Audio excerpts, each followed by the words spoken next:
ఏడు చేపల కథ. అనగనగా చాలా కాలం క్రితం ఒక అందమైన సంతోషంతో నిండిన రాజ్యం ఉండేది. ఆ రాజ్యంలో విక్రమసింహ అనే న్యాయమైన రాజుగారు పాలన చేసేవారు. ఆయన తన ప్రజలను ఎంతో ప్రేమించేవారు. అందరికీ సమానంగా న్యాయం చేసేవారు.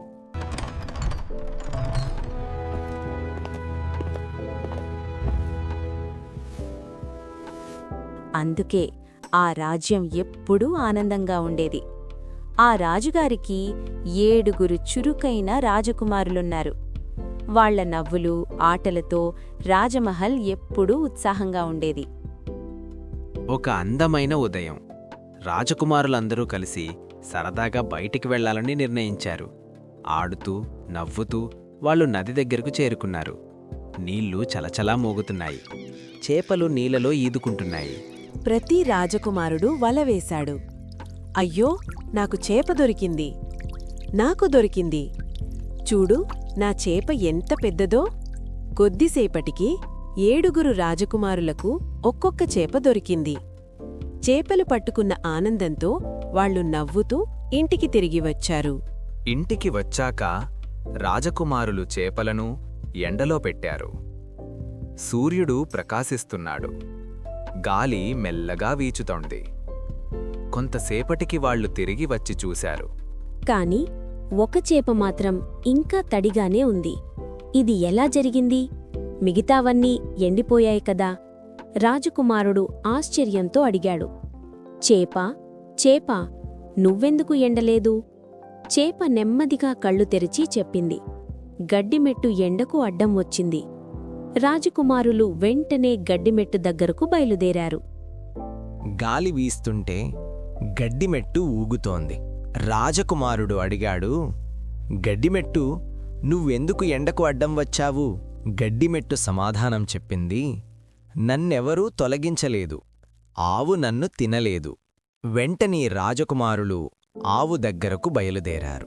ఆవు మెల్లగా చూసింది. రాజకుమారుడడిగాడు, ఆవు, నువ్వెందుకు గడ్డి తినలేదు? ఆవు బాధగా చెప్పింది, నాకు ఆకలిగా ఉంది. నా యజమాని నాకు గడ్డి వేయలేదు అని. రాజకుమారాళ్ళు యజమానిని అడగడానికి బయలుదేరారు. యజమాని అలసటగా కూర్చున్నాడు. రాజకుమారుడు అడిగాడు, నువ్వెందుకు ఆవుకి గడ్డి వెయ్యలేదు? యజమాని నెమ్మదిగా చెప్పాడు, నాకు కూడా ఆకలే. నాకు అవ్వ అన్నం పెట్టలేదు. రాజకుమారులు వెంటనే అవ్వ దగ్గరకు వెళ్లారు. అవ్వ ఆందోళనగా కూర్చుంది. రాజకుమారుడు అడిగాడు, అవ్వా, నువ్వెందుకు మనమడికి అన్నం పెట్టలేదు? అవ్వ చెప్పింది, నా మనవడు ఏడుస్తున్నాడు. అతన్ని చూసి నాకు బాధ వేసింది. రాజకుమారుడు పిల్లాడి దగ్గరకు వెళ్ళాడు. పిల్లాడు ఇంకా ఏడుస్తూనే ఉన్నాడు. రాజకుమారుడు ప్రేమగా అడిగాడు, బాబూ, నువ్వెందుకేడుస్తున్నావు?